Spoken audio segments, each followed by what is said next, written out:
So the Florida Panthers just cut Keith Yandle. And I honestly think that he's still a very good player. I mean, looking at his stats in 2021, he had 27 points in 56 games.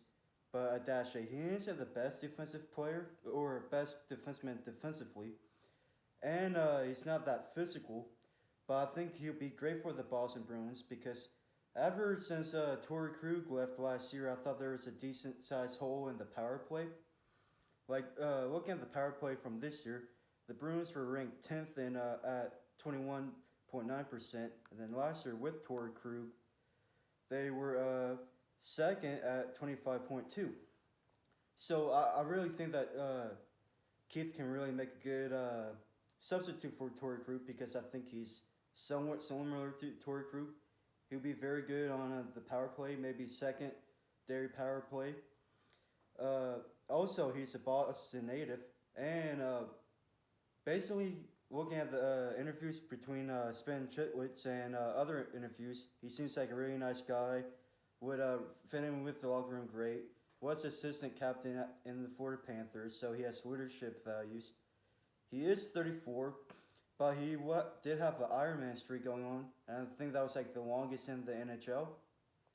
So I don't want to say that you don't have to worry about injuries with him, but he's pretty some. He won't get injured very often or at all. But he is 34, so you have to be worried about that in the future. But overall, I think he's a great player, great personality, and if he goes to the Bruins for a nice contract, maybe like $4 million, 2 years, I would really like that because, like I said before, Bruins were missing a good bit of offensive power on the blue line. And considering that the blue line for the Boston Bruins is considered a weakness, they have Charlie McAvoy and Brandon Carlo on the right side, but in reality, on the left side, there's really not much there. I guess you have Jorho Vakanainen. He's a first rounder, but hasn't played much. I don't know why, to be honest with you. You have Mike Rowley. If he stays, he can play a similar role on the secondary power play. Uh, but yeah, I really don't think there's much on the Bruins blue line on the left side. So I think that Keith Yandle will be a great player for the Boston Bruins.